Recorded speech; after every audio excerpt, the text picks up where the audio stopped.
Welcome back, fam, and welcome to another video brought to you by M Organically, aka Shamanism, aka yours truly, Emily. Welcome back to the channel and welcome to this video. So today's video, the subject is 3 ways to hack that perfectionism imposter syndrome right out of your head. Now, I don't know if you can relate to this, but I know a heck of a lot of perfectionistas out there. And if that word has or continues to speak to you in any way, then this video is for you. So let's dive right into it. The first thing I want to talk to you about in regards to perfectionism is to shed some light on that for you.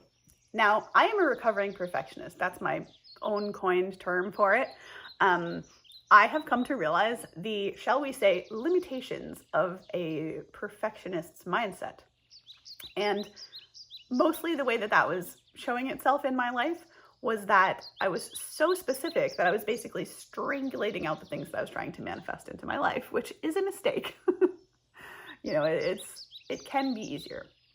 So I wanted to make this video because it has taken me a pretty long time to recover, hence why I'm still saying I'm recovering, because my perfectionista tendencies are still, honestly, guys, they're always there, regardless of whether I'm acting on them. Like, the urge itself to be perfect still kind of bubbles up inside of me.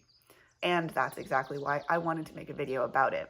Because I know I'm not the only one who struggles with perfectionism, and it's so silly because I know loads of us, like my friends mostly growing up and the people that I meet nowadays, they know they're not perfect, and yet we all, or many of us, hold ourselves to these crazy standards of perfectionism. So here's some things in this video that will help you to handle this perfectionism and to, I hope, for you, break out of this. Because for me, it was really, really holding me back to be that much of a perfectionist, like to a T. So the first thing I would encourage you to do is, my first suggestion, whatever, is ask yourself whether anything you've done has ever been perfect. And I mean that not to like depress or upset anyone. I simply want you to look back at your life and genuinely ask yourself, I'm sorry, the sun is directly in my face. It's okay, guys. It's all right. It's real life. So anyway, wow. If I move 1 inch to the right, I'm going to be looking into the sun. Anyway, first thing, ask yourself if anything that you've ever done has ever been perfect. Now, I know that when you ask yourself that question, it's very confronting. I remember when I was asking myself that, I was like, well, dang, what if I come up with like, no, nothing's ever been perfect? What if the answer is no? Have I ever done it? Kind of made me panic at first. And let me just allow you to perhaps relax that if the answer is no, nothing's ever been perfect, that is honestly kind of what I thought that you might say, because I also thought the same thing. I was like, nope, hands down, nothing I've done has ever been perfect. And this is going to maybe hurt. It never will be. But the thing is, that's okay, because it doesn't need to be. I don't know how we as human beings or whatever ended up in this place where we think that we have to be flawless. It's kind of crazy to me, because what I've learned is that, and this may really blow your minds maybe, it's in those flaws that the beauty is sometimes. Not always, but I think I can safely say that a lot of the times in my life, it's in those spaces where the real beauty is. So first question, if you're like, notice yourself going through some perfectionism and you want to stop, because you're conscious of it at the time, then my first suggestion would be stop and ask yourself the question if anything you've ever done is perfect. The second thing that's really important here that I want to share is that recognize and understand, like intimately understand and think about this fact, that all of the great artists and creators of our time, of previous times, and of future times realize that no works that they've created were ever perfect. And I'm sure that the artists themselves would probably claim that and tell you that. Most artists I've known, and mind you, I don't know any like big artists or anything, but the people in my life who've been artistic, you know, I know that that creative process, it's like they never feel like it's perfect. And I also, you know, I know that myself as a musician, you never feel like you really gave a perfect performance. You're always kind of acutely aware of the mistakes that you maybe made. But the thing is that this actually plays into something I talked about in a different video with attachment. And if you can release your attachment to that, it's so much more enjoyable.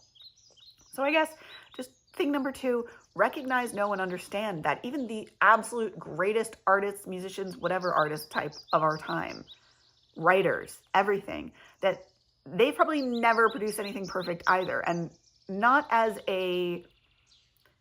something to compare yourself to, but like also just why do we think that we have to keep up with these? I mean, do we realize, guys, that great artists, people like Shakespeare, Van Gogh, Picasso, I don't know, Plato, philosophers, they're not like super duper common? Now, I'm not saying, by the way, that you're not special. We're all special in unique and interesting ways. And I know that's so cliche and silly to say, but it's the truth. And so, again, I'm just going to recap. Ask yourself if anything you've done has ever been perfect. And 2, realize that the greats, I really mean this, the greats of our times, throughout time, beginning and forward and all of it, probably never been perfect. And I'm sure if you ask them about their specific piece, the artist would tell you that those are not perfect. So nothing has ever been perfect. And what makes you think that, I'm not trying to be condescending to you, and yet I'm just trying to like give this perspective. What makes you think that you need to try to keep up with someone like Picasso or Plato or Socrates? You know, what? Guys, allow yourself the grace of being a human. You know, allow yourself to be imperfectly beautiful. Like, your imperfections truly are beautiful. That is, I know it sounds a little whatever, cliche. And the things that make us different are what make us interesting. If everybody was a cookie cutter, you'd go nuts. If the movie was a flat line, nothing ever happened to go down or up, you'd hate the movie, you'd be so bored. So ask yourself if anything has ever been perfect that you or anyone else has done, and recognize that the absolute recognized great artists of all sorts of varieties of our time were never perfect, and their art, which, by the way, it doesn't take away from their art being incredibly impactful and amazing, but that also means that the flaws or whatever, the imperfections, are a part of what makes something beautiful. Really sit with that for a minute. And then the last thing I wanted to share was, ask yourself, again, in this moment, if you become aware of having these perfectionist tendencies. The third thing I want to say is, ask yourself, what's your criteria? The biggest realization that I ever had over my perfectionism, and this is the truth, was from a great mentor of mine whose name is Matt. I think he's the one who told me, at any rate.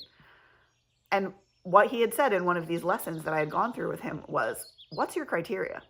Like, what the heck is your criteria for perfectionism? And I really invite and urge you to ask yourself that question in these moments. Because what's funny is, what I realized, and I think you may well find for yourself, you realize, is that there is no criteria. Not only is there not a criteria for your perfectionism, but even if there was a specific criteria, ask yourself if you could even meet that criteria. But the funny thing is that I bet you, you don't even have a criteria, because like I said, when I first discovered this, and the first time I ever heard this question, somebody hit me with this question, you know, what's your criteria? I was like, what's my criteria? What's my criteria? My criteria? And then I realized, frick, I don't even have a criteria. And even if I did, it would probably be so rigorous that even I couldn't meet it. So I urge you to invite yourself into the space of being free and more of a kid in life, in the sense that don't hold yourself to some crazy, rigorous criteria. Allow yourself to be childlike and full of wonder. And yes, that's a bit of an oversimplification of kind of how to navigate life as an adult.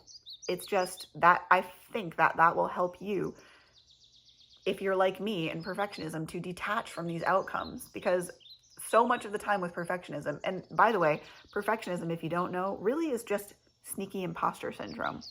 It's really just you saying to yourself, well, I don't believe I can do it well enough. That's just imposter syndrome. You don't think you have the criteria. And know that you do, by the way.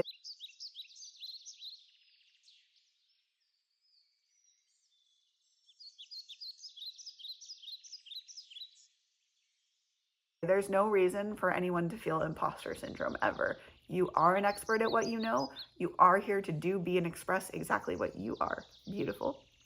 So again, just to recap, the 3 ways that you can handle your perfectionism or help yourself to get out of it. And I genuinely mean that. If you remember these things, I know for a fact that it will help you, because it helped me. And guys, when I say that I'm a recovering perfectionista, oh my gosh, not only do I use that because I'm still in the process of recovering from it, but also because it was so freaking ingrained that, trust me when I say, I feel you, I get you, I understand you, I understand you, under, all around stand you.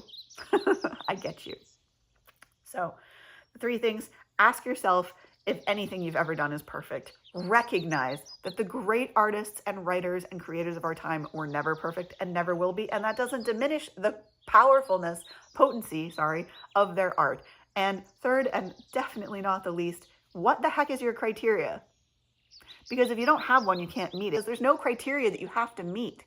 Do you want to know, here's the last tidbit for you guys as you're leaving. Do you want to know the one thing that will really help you to align with your purpose, to manifest easier, blah, blah, blah, blah, blah, that will genuinely, and I'm not just clickbaiting this here at the end because I want you to stay toward the end. This is genuinely, like, for me, this was an understanding which probably will blow your minds that it's something that was a realization for me. And that's that if you follow your joy and your excitement first and freaking foremost, and then you relax and allow yourself to just be and exist through your life, and you trust and flow. And I know this is massively oversimplified. What I'm essentially just saying is just relax and let go and just allow yourself to be, to do without judgment, and really see what magic happens in your life. So this has been a long enough American waffle for you for one day. I will see you guys for the next Talking Thursday. Thank you so much for spending your valuable time with me, seriously, in a world where everybody is vying for your time and you could be doing literally anything. I thank you so much for hanging out with me. It really means the world. And I know that you guys taking on this stuff will spread a much more relaxed, loving atmosphere in the world, like little by little, but we get there, baby steps, the tortoise and the hare. So anyway, have a beautiful rest of your week. If I don't get to see you or hear from you or whatever, be well. Put yourselves first, please, guys. It's been a theme for me this week. Put your oxygen mask on first before you help others. Healers, you have to heal from a place of having some sustenance within you. Please don't drain yourself to the point where you have nothing left to give. Otherwise, we're not very useful as healers, are we? So have a beautiful week. I will see you all for the next one. Please don't forget that if you are subscribed, first of all, it's free to subscribe. Please do subscribe so you know when I have new uploads, which is every single day. And subscribing is free. The thing that causes people confusion is that joining a channel is the $4.99, $5.99, whatever. It's the monthly fee is with joining a channel. And if you want to support that channel, that's cool. I don't have that available because, hello, I'm a tiny YouTuber at the moment. Anyway, whatever. So please do subscribe if you like the content that you see here, the things you learned here. If you just like my personality, what the heck ever, subscribe for whatever reason you want. It costs you $0 and you can get potentially some of the entertainment that I am and offer and the craziness that is my life. Welcome. Thank you. Seriously, I thank you. It really means everything to me that you guys have. The fact that there's dang near 700 of you is mind-blowing to me. And I could not possibly have more gratitude and love for you guys in my heart. Like, thank you for allowing me to go on this journey of growing a channel, of understanding myself in the process, of being able to help you guys. Like, it is, guys, I'm biased, I know, but the YouTube journey, it's a worthwhile one, even if you're just documenting your own life. Because what's cool, what I've always loved about YouTube, and I know this is off subject and I'm whatever, but I've always loved YouTube because of the connection it allows people, and that it reduces sometimes that, the amount of time it takes somebody to learn something, and that you can take information that someone has accumulated over a lifetime and just down for someone and give them something that might have been holding them back for a long time. So I love that this is a place to share and that we can build ourselves a little welcoming community, an LGBTQIA, etc. plus whatever the heck we have attached to us now. I don't even know. Guys, can I just side note squirrel moment about that?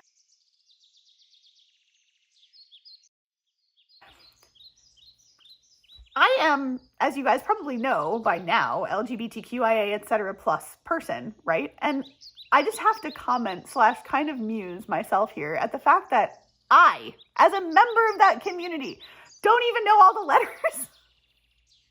I thought that the point of the letters, y'all, was to make it easy for people to remember. If we can't remember our own classification letter number series, LGBTQIA plus, etc., like why? Guys, I love you all, and I love the world as a whole. Also, what the F? What is that about? Anyway, that's enough from me. I hope you guys have a beautiful rest of your day or night. I hope you seriously take these tips on board. Remember to subscribe if you like what you saw here. Ding the bell so you get the actual notification that I've uploaded, which is every single day. And if I don't see you for any other talking videos before next Thursday, have a beautiful rest of your Thursday, evening, morning, night, whatever it is for you. And I will see you on the next one. Take care of yourselves. Please prioritize your health and well-being, and know that I, if no one else has said it, love you. Bye.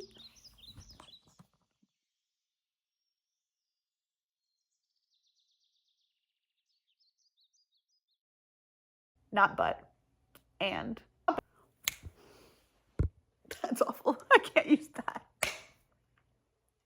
I don't even know what made me think of that, but it just makes me laugh because I don't remember all of the letters in that, and I am a member of it. How do we expect people to take us seriously with labels and these things like that if we can't even remember our own letter sequence?